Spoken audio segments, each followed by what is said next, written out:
Welcome to our channel, ladies and gentlemen.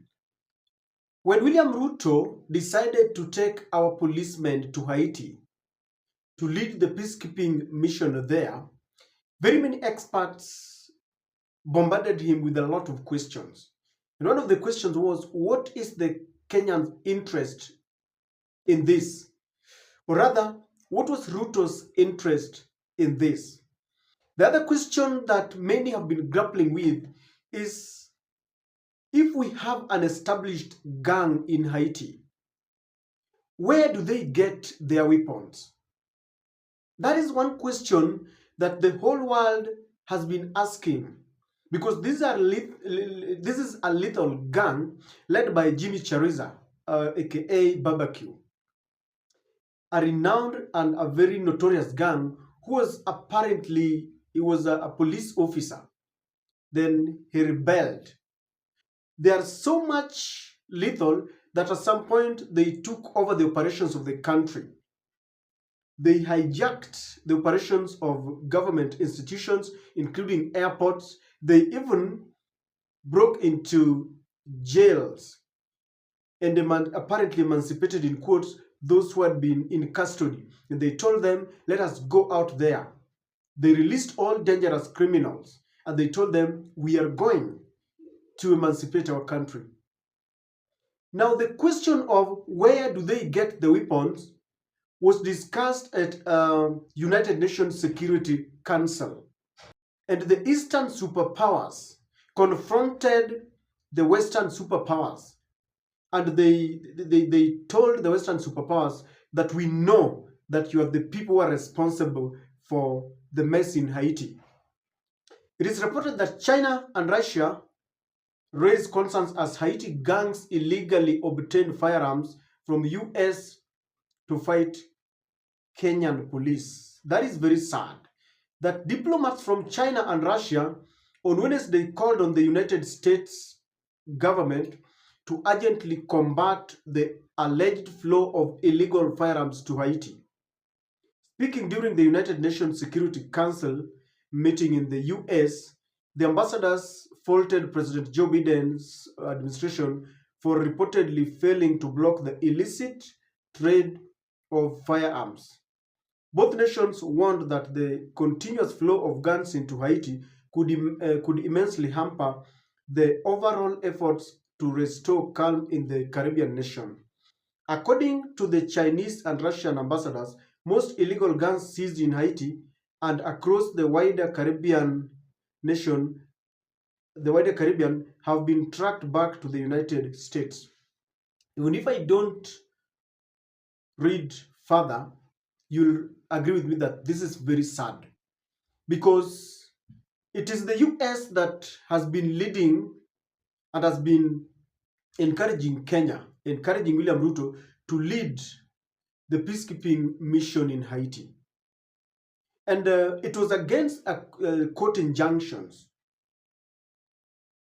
But William Ruto went there after courts, after he disregarded the court orders that had barred Ruto from taking a policeman to Haiti. It is turning out, ladies and gentlemen, that the very nation, USA, that is urging William Ruto to take policemen to Haiti is now being accused of fueling the tension in Haiti. You know, the gangs are known. How long does it take US, or how much effort would it take USA to ensure that even after this defying court orders, they have allowed our policemen to be in Haiti? Why can't they just even put mechanisms so that guns don't flow, they don't proliferate from US into Haiti itself? We are here fighting to end the tribal, the political strife in Haiti, yet the very nation that is going there masquerading as the champion of peace is now being, or is letting the inflow of guns from its territory into Haiti itself. It tells me, and I can safely conclude, that America initiated this war. We have seen them initiating very many wars to benefit, especially where there is oil. They simply come and accuse you of, I don't, like, remember when they accused Osama bin Laden of harboring weapons of mass destruction. Now, when further scrutiny was made, we realized that after all, there were no weapons of mass destruction. They went there apparently to get oil there. They created this war because if they hadn't created this war, they would have put the measures to ensure that we don't have guns, illegal guns, flowing from the US into Haiti. And this is one thing that William Ruto must really look at very carefully. When William Ruto was taking our soldiers there, our policemen, we asked a very good question, pertinent. Are we getting into a war that we don't understand?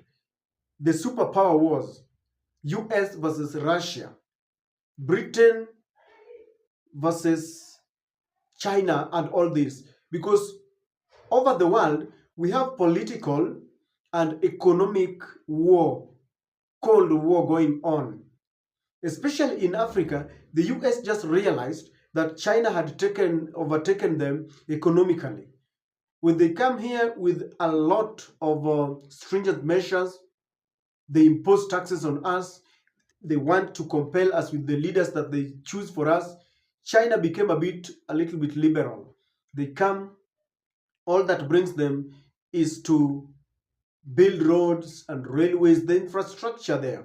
They don't really get much into our politics. But US, when they come, you understand that they will always try and dictate political and economic terms. So there is a war that is going on, both political and economic. When you see Russia and China confronting Joe Biden in a security meeting, United Nations, it means they have done their research. They are not just talking. And they are saying that most of the illegal guns, once they have been taken from the illegal hands, they are traced back, because when they now start tracing where did this come from, most of those guns are found out to be from the US. If US decides today that they want to arrest Jimmy Chareza, or if they decide today that we want to ensure that guns will not infiltrate outside our borders, do you think that can happen? This is very deliberate, and in some quarters, others are even thinking that sometimes US will create wars so that the weapons that they have manufactured can get a market. That is very possible. They manufacture a lot of guns, a lot of arsenal. Now, if for them to get extra market, they will have to create some political animosity, and then they illegally ferry guns into those countries. And this really is a lesson to William Samoei Ruto. Before you get into any kind of war, especially with these neo-colonialists who are now coming back to Africa to colonize us, he must really ask himself a question. How does he benefit, and what is the interest of the USA? Kenya is very far away from Haiti. Immediately it started, at some point it got worse, and the US had to take their marine there. They didn't even take their policemen, and they barricaded their embassy. They went there and evacuated their people very fast. Yet in that very condition, in such a situation, we are told we are taking our policemen. And this is something that William Ruto must really look at. We are now looking at who is really for us. US is telling us that they are our friends. When we go to Haiti, they allow guns to proliferate into Haiti, where our people are fighting. Yet China and Russia are pointing to us that, guys, you are in a situation where the very, very people who are sending you there are letting in guns for you to be killed. I want you to imagine that US is pushing Kenya to go there, and then our soldiers die from the very, very weapons that they have manufactured. This is pure sabotage. And William Ruto must wake up and open his eyes that US is sabotaging the very, very process that they pretend to be leading.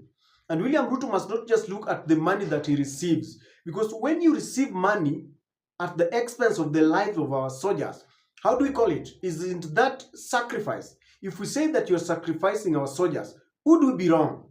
Because what is the meaning of sacrifice? If you take our soldiers to die and then you get money for it, isn't that sacrifice?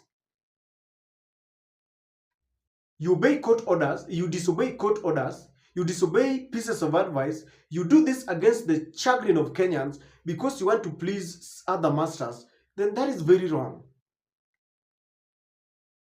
Even if it was a noble cause, don't you realize that US is the worst country that we've ever had? I've always talked about it. And this is not coming from any other person. It is coming from the other superpowers, the Eastern superpowers, who looked at Joe Biden and told him off. You must fix this. You cannot create a problem, then you come and you want to posture as a solution. The US is never a solution at all. They are part of this mess. They are part of this problem. And this is an eye-opener to William Ruto. The only problem with our president is that he won't listen.